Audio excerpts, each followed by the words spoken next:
Bienvenue sur Voie lactée pour l'épisode 3 de L'actu sous le radar. Aujourd'hui, on franchit une ligne rouge. On va parler de ce que vos vêtements disent de vous dans votre dos. Vos émotions sont-elles devenues une marchandise? La réponse se trouve dans un dossier qui est, disons-le, absolument explosif. On l'a décortiqué toute la semaine. Ouais, un dossier massif. Exactement. C'est un rapport qui vient tout juste de sortir en ce début d'année 2026 et son titre est assez glaçant. Ça s'appelle, je cite, Le crépuscule de l'intimité biologique. Rien que le titre, déjà, ça pose l'ambiance, quoi. C'est ça. Et dès la première page, le ton est donné. L'urgence est palpable. Les chercheurs qui ont rédigé ce truc affirment qu'on a largement dépassé le stade de la science-fiction Mhm. ou même de l'anticipation lointaine. En fait, ce dont on va discuter aujourd'hui, ça se déroule là, en ce moment même. Discrètement. Ouais, totalement discrètement, dans l'obscurité de nos penderies. Et c'est vraiment tout l'objectif de notre enquête d'aujourd'hui. Essayer de démêler ce scandale monumental, fil par fil, si j'ose dire. Joli jeu de mots. Merci. Non mais, ce rapport démontre de manière implacable comment l'industrie textile a transformé le corps humain en un générateur de données inépuisable. Et tout ça en se cachant derrière quoi? Derrière des campagnes marketing super lisses. Bah oui, l'innovation, le confort ultime, la modernité, tout ça. C'est ça. La prémisse est complètement folle. La dernière ligne de défense de notre liberté humaine, en fait, elle ne se joue plus devant des parlements ou derrière des pare-feux informatiques ultra sécurisés. Non, ça c'est de l'histoire ancienne. Elle se joue littéralement dans la trame de nos pulls, dans le tissage de nos vestes, quoi. C'est un changement de paradigme total. Et le pire, c'est que ça s'est opéré sous nos yeux, mais de manière totalement invisible. Mais attends, avant de plonger dans cette noirceur, il faut vraiment qu'on clarifie un point tout de suite pour ceux qui nous écoutent. Vas-y. Les objets connectés, c'est pas nouveau. Je veux dire, les montres qui calculent le rythme cardiaque quand on court, les bracelets qui comptent nos pas, ça fait bien plus d'une décennie qu'on en porte tous. Ouais, bien sûr. Alors pourquoi est-ce que ce rapport crie soudainement au loup avec un simple t-shirt connecté? C'est quoi la différence fondamentale là? C'est une excellente question et c'est justement là que se situe la grande bascule. La différence tient vraiment en deux mots, l'intentionnalité et la passivité. D'accord. Une montre de sport, tu vois, c'est un objet que tu choisis d'attacher à ton poignet. C'est rudimentaire, presque naïf avec le recul qu'on a aujourd'hui. Ça mesure une mécanique, quoi, un effort physique? C'est exactement ça, une foulée, une accélération.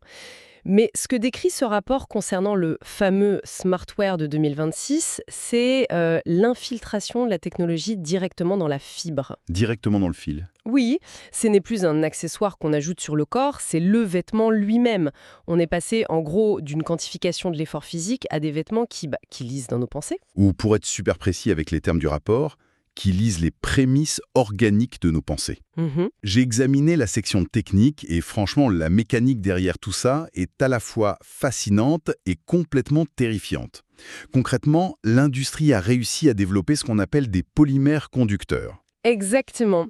Et pour expliquer simplement ce que c'est, imagine un plastique synthétique qui a été modifié, mais vraiment au niveau moléculaire, pour conduire l'électricité. Comme le ferait un fil de cuivre en fait. C'est ça.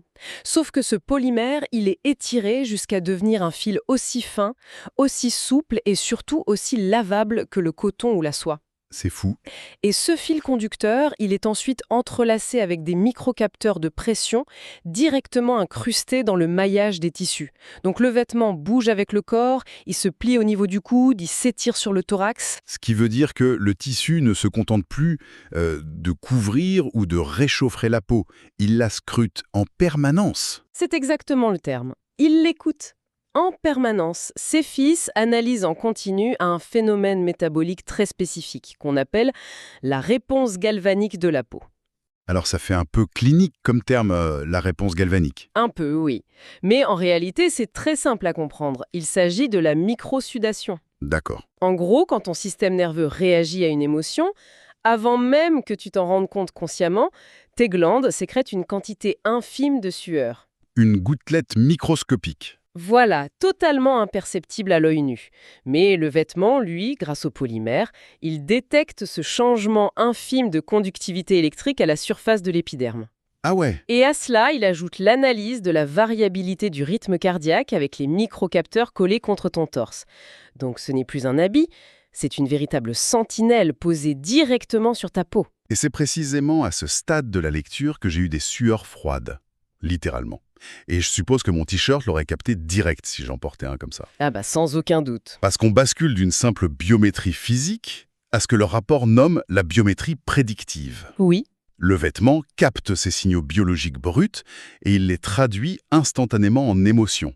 Et la clé, la vraie clé, c'est cette prédiction. Complètement. Parce que la microsudation et les variations cardiaques interviennent une fraction de seconde avant que notre cerveau cognitif ne traite vraiment l'information. C'est l'instant pur. Voilà, le frisson de peur, la petite montée de colère, l'angoisse sourde.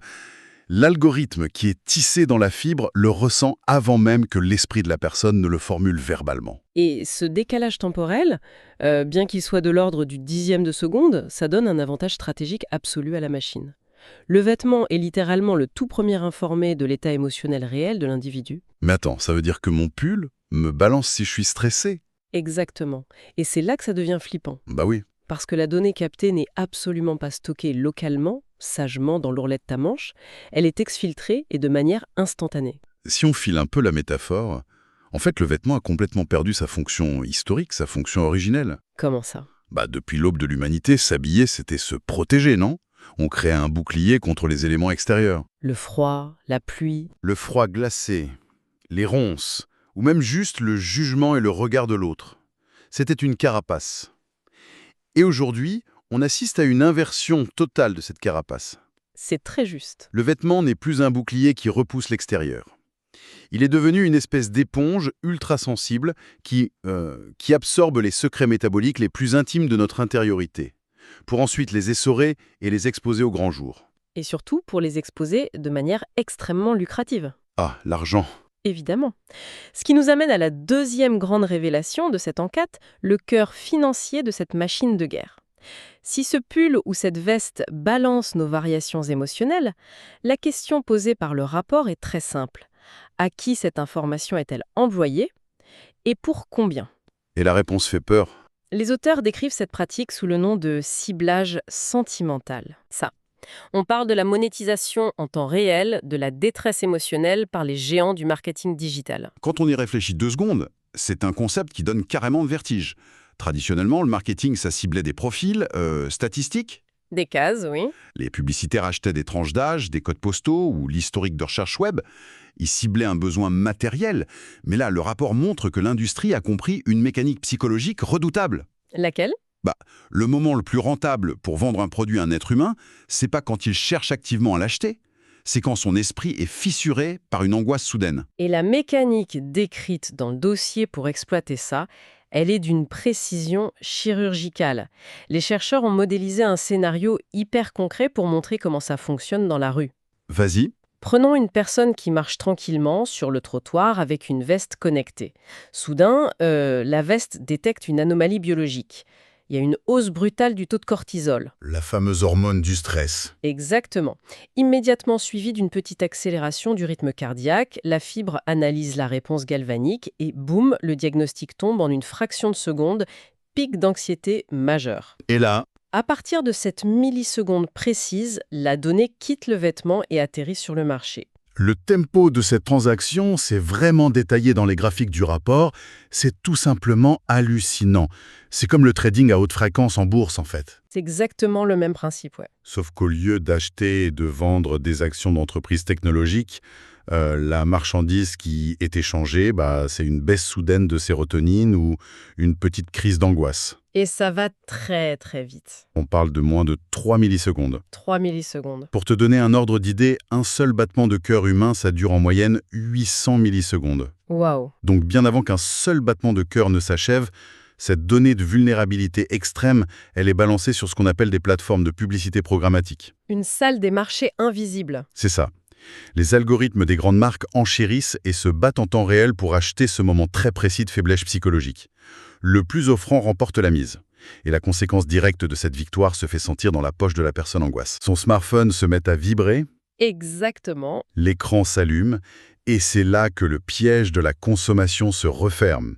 L'algorithme qui a remporté l'enchère propose immédiatement une solution de réconfort, parfaitement calibrée. Et les exemples cités par les chercheurs font froid dans le dos. Bah oui. La personne stressée va recevoir, genre à la seconde près, une notification lui offrant des crédits gratuits pour un jeu mobile conçu pour être hyper addictif. Pour noyer le cerveau. Voilà. Ou bien ce sera une publicité super ciblée pour un achat impulsif de luxe. Ou pire encore, et apparemment c'est statistiquement le plus fréquent, une alerte d'une application de livraison de repas. Avec la fameuse promo. Oui, proposant une réduction de 20% sur de la nourriture riche en sucre et en gras saturé. Le remède biologique parfait, quoi. Ça vient anesthésier temporairement le pic de cortisol qui vient juste d'être détecté. C'est machiavélique. Les auteurs du rapport sont super clairs là-dessus. Appeler cela de la publicité, c'est obsolète. Le terme ne correspond plus du tout à la réalité. Le rapport qualifie cette pratique de piratage émotionnel pur et dur. L'objectif de ces algos, c'est plus de répondre à un besoin matériel, c'est d'exploiter une faille psychologique béante à la seconde même où elle s'ouvre. Le rapport souligne d'ailleurs l'aspect profondément prédateur de la démarche. Les chercheurs parlent carrément d'une mentalité de charognard numérique. Le mot est fort. C'est une image ultra forte, ouais. Le publicitaire d'hier essayait de créer un désir de toute pièce par la séduction. Celui décrit dans l'étude, il guette la blessure. Il attend patiemment le moment exact où la capacité de résistance rationnelle de l'individu est au plus bas. Quand on est fragile, on achète. C'est ça. Sous le poids de l'anxiété soudaine, la défense intellectuelle s'effondre. La personne n'a plus l'énergie de se dire « je n'ai pas besoin de ce gâteau » ou « je ne devrais pas dépenser cet argent ». La machine frappe à cet instant précis et glisse son produit comme une béquille émotionnelle. C'est d'un cynisme absolu de la part des acteurs du marché qui orchestrent ça. Mais, et je baisse un peu la voix parce que c'est là que la lecture devient vraiment éprouvante. On change de décor. Ouais. Si ce piratage par des acteurs commerciaux pour vendre des sodas ou des jeux est déjà pernicieux, le dossier nous entraîne vers un gouffre encore plus sombre. La question se pose, que se passe-t-il quand l'entité qui scrute ces fluctuations de l'âme n'est pas un annonceur anonyme qui cherche à te placer un produit, mais l'organisation même qui signe tes fiches de paie? Exactement. On quitte l'espace de la consommation grand public, on ferme la porte et on entre dans les open space. C'est la troisième partie de notre enquête et le ton du rapport devient presque glacial. Complètement. On glisse d'une logique marchande à une logique de contrôle total. D'après les experts, le lieu de travail est en train de devenir le véritable laboratoire grandeur nature de cette technologie. Et tout ça est mis en place sous un vernis de communication extrêmement bien rodé, très lisse. Dans les brochures d'entreprise analysées, le mot surveillance n'apparaît jamais. Jamais. Bien sûr que non. Le lexique déployé, c'est exclusivement celui du bien-être au travail ou de la qualité de vie. Les directions des ressources humaines instaurent de nouveaux badges de sécurité connectés ou carrément des uniformes truffés de cette fibre polymère. Sous une belle bannière bienveillante. Exact, sous la bannière de la prévention du burn-out. Le programme le plus répandu dans le rapport s'appelle Emotiwork. Emotiwork. Ouais. Sur le papier et dans les discours officiels, c'est super. C'est l'entreprise moderne et empathique qui veille de manière proactive sur la santé mentale de ses collaborateurs. Mais la réalité technique révélée par l'inspection des codes sources de ces programmes raconte une toute autre histoire. C'est le jour et la nuit. C'est un flicage neurologique implacable, une véritable police de l'humeur. Aujourd'hui, dans ces open space équipés, la valeur d'un individu ne se mesure plus seulement au code qu'il tape ou au nombre de dossiers qu'il boucle. Non, ça ne suffit plus. Le manager ne regarde plus seulement la courbe des résultats en fin de mois. Il a sur son écran un tableau de bord en temps réel. Un tableau constamment mis à jour par les uniformes intelligents, affichant ce que le système nomme cyniquement l'engagement émotionnel. L'engagement émotionnel, c'est terrifiant. Et c'est ce tableau de bord qui devient le pivot central du management. Comment ça se traduit concrètement? Cardiaque associé à une frustration chronique, ou si sa réponse galvanique indique une apathie prolongée, un désintérêt face à une tâche, l'interprétation de l'algorithme managérial est sans pitié. Laisse-moi te deviner, si mon entreprise décide d'installer ce tableau de bord Emotiwork demain matin, je te garantis que mon niveau de stress biologique à 8h du matin un lundi devant ma pile d'emails en retard... Ah bah ça clignote partout. Mais oui. Ça ferait clignoter leur serveur en rouge vif et ferait exploser l'algorithme. Et on pourrait en rire, mais dans la réalité de ces entreprises, tu serais convoqué par les ressources humaines avant même la pause de midi. Sérieusement? Sérieusement. Parce que le système ne voit pas un être humain fatigué, qui a juste passé une mauvaise nuit, ou qui est naturellement un peu grognon le lundi. Le travailleur est immédiatement reclassé par l'algorithme dans une catégorie spécifique. Laquelle? Il devient un risque statistique. Un élément perturbateur qui risque de contaminer la ruche avec de mauvaises ondes, en gros. C'est tout à fait ça. Le rapport montre une évolution vraiment terrifiante du droit du travail. L'erreur technique ou le retard, c'est des choses que le management classique pouvait pardonner. Mais la déviance émotionnelle, elle, devient rédhibitoire. On te pardonne une faute de frappe, mais pas un soupir intérieur. Voilà. En 2026, on observe une mutation dingue des motifs de licenciement. On ne met plus forcément quelqu'un à la porte pour incompétence, on le met à la porte parce que sa vibration émotionnelle, captée par son gilet, pollue l'indice de positivité requis par le conseil d'administration. C'est ce que les chercheurs ont baptisé, je marque une petite pause parce que l'expression est glaçante, l'ère du management par l'hormone. Le management par l'hormone, ouais. Et le rapport insiste, hein, il faut vraiment mesurer l'horreur philosophique de cette mécanique. Mhm. On assiste à l'effondrement définitif de la frontière entre la façade publique qu'on affiche au travail et le privé intime, ce sanctuaire intérieur. L'entreprise exige désormais un alignement neurologique total. C'est une obligation de ressentir la bonne émotion. Sur commande. Au bon moment. Les auteurs dénoncent le fait que la noble cause de la prévention du burn-out a été pervertie en une arme hyper sophistiquée de répression de la pensée libre. Si la façade affiche un sourire mais que tu bouillonnes à l'intérieur, le système le sait. C'est une atmosphère qui devient très vite étouffante à la lecture du dossier. Franchement, ça donne immédiatement envie de fuir, de quitter cet open space dystopique, de jeter l'uniforme dans une poubelle et de se perdre dans la rue. De retrouver l'anonymat, ouais. Loin des capteurs. Sauf que, et c'est la quatrième grande claque de ce rapport, l'enquête ne s'arrête pas aux portes de l'entreprise. Malheureusement, non. Elle démontre que même en s'échappant de l'immeuble, une fois sur le trottoir, on n'est pas libre. La matrice de surveillance change de forme, elle change d'échelle, mais elle ne disparaît absolument pas. La suspicion biologique est devenue le bruit de fond constant de l'espace public. L'espionnage de la peau par l'infrastructure même de la ville. C'est le terme des urbanistes. C'est ça. Les caméras de sécurité publique, tu sais, ces dômes noirs suspendus au plafond des couloirs de métro ou des aéroports, elles ont subi une mutation silencieuse. La reconnaissance faciale géométrique, c'est de l'histoire ancienne aujourd'hui. Exact. Les caméras nouvelle génération intègrent des capteurs thermiques ultra-sensibles et des scanners capables de lire la réponse galvanique dont on parlait, mais cette fois-ci à distance. Et c'est là que ça devient sidérant techniquement parlant.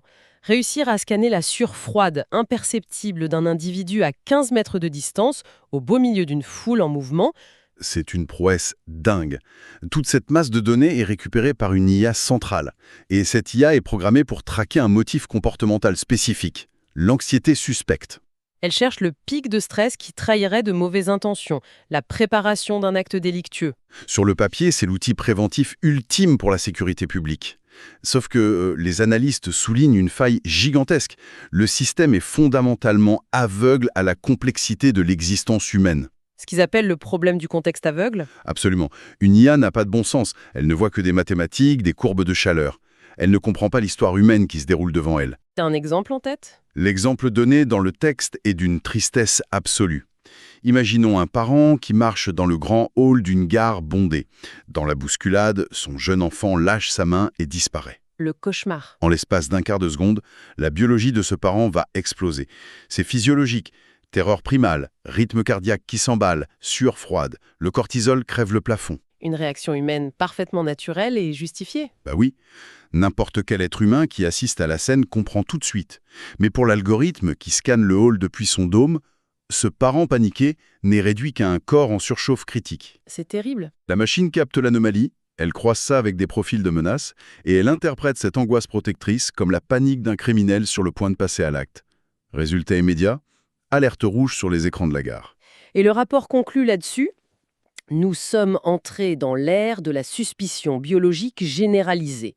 Le moindre pic d'émotion te transforme en cible clignotante. Mais l'énergie remonte un peu là, heureusement qu'il y a un mais. C'est aussi la partie la plus vibrante et porteuse d'espoir du rapport. Ah ouais, la riposte. Face à cette asphyxie technologique, l'humain refuse de disparaître docilement. Le rapport documente l'émergence d'une contre-culture fascinante qui passe précisément par le vêtement, la résistance des dark fabrics. Les tissus sombres. Mais attention, sombre, ça n'a rien à voir avec la couleur visuelle. Pas du tout. Ça signifie qu'ils sont invisibles pour les ondes et les capteurs. Des designers de mode activistes et des ingénieurs dissidents ont commencé à riposter en fabriquant des vêtements où ils intègrent dans la trame des fils d'argent pur ou de cuivre. J'ai lu l'explication physique et l'ironie poétique de la démarche est juste magnifique. Comment un simple maillage de cuivre bloque une caméra thermique? C'est le principe de la cage de Faraday. Tout simplement. Le maillage capte les ondes électromagnétiques des scanners extérieurs et les force à voyager autour du vêtement sans jamais pouvoir pénétrer pour atteindre la peau. Comme de l'eau sur un parapluie. Et l'ironie, c'est que pendant des décennies, l'industrie a utilisé ces métaux pour accélérer la connectivité, pour faire passer le courant. Exactement. Et aujourd'hui, cette nouvelle résistance utilise ces mêmes métaux pour créer l'effet strictement inverse. En enveloppant le corps dans cet résier métallique, on bloque tout. Le corps humain redevient une zone d'ombre silencieuse. Un trou noir protecteur dans le réseau urbain. Et pour ceux qui n'ont pas ces armures, le rapport mentionne des dispositifs plus agressifs. L'apparition sur le marché noir de générateurs de bruitage cardiaque. Ah oui, les petits boîtiers. Des petits appareils, gros comme une pièce de monnaie qu'on cache dans une poche, et ils diffusent en permanence des données biologiques falsifiées à forte puissance. Ils saturent l'espace avec la signature thermique d'un calme plat absolu. C'est un brouillage pur et simple. Les capteurs de la ville pensent analyser un moine zen en méditation, alors qu'en réalité la personne bouillonne de rage à l'intérieur. C'est un retour fascinant à la clandestinité. Et c'est ce qui rend la conclusion de ce dossier si fondamentale. En 2026, la liberté d'expression a muté. Le combat du siècle, ce n'est plus seulement de dire tout haut ce qu'on pense. C'est quoi alors? Le dernier bastion, la ligne de front, c'est devenu le droit à l'obscurité émotionnelle. Le droit inaliénable de ressentir de la tristesse, de la colère ou de la joie dans son intimité, sans que cette étincelle soit numérisée et transformée en ligne de code exploitable par une RH ou un publicitaire. C'est le grand combat pour la survie de la dignité humaine. Parce que si le système cartographie ce qu'on ressent avant même que notre cerveau ne le sache, c'est le libre arbitre lui-même qui s'évapore dans les serveurs. Tout à fait. Et d'ailleurs, pour clore cette analyse, il y a une réflexion qui s'impose, qui est la suite logique et effrayante de tout ça. Vas-y. Si on connecte tous les points, si ces algorithmes savent désormais avec une précision diabolique comment notre physiologie réagit au stress, qu'est-ce qui les empêchera demain matin de franchir l'étape d'après ? C'est-à-dire? Si les publicitaires savent mathématiquement qu'un pic d'angoisse leur garantit la vente impulsive d'un réconfort en 3 millisecondes, qu'est-ce qui empêchera ces systèmes de créer artificiellement ces situations anxiogènes dans notre environnement ? Waouh! De modifier subtilement l'éclairage de nos rues ou les alertes sonores de nos téléphones uniquement pour déclencher la crise d'angoisse nécessaire à la vente. Sommes-nous en train de devenir lentement le bétail émotionnel d'un système qui se nourrit exclusivement de nos crises d'angoisse ? Gardez vos émotions pour vous, elles sont ce que vous avez de plus précieux. Merci d'avoir écouté Voie lactée, abonnez-vous pour rester sous le radar, à très bientôt.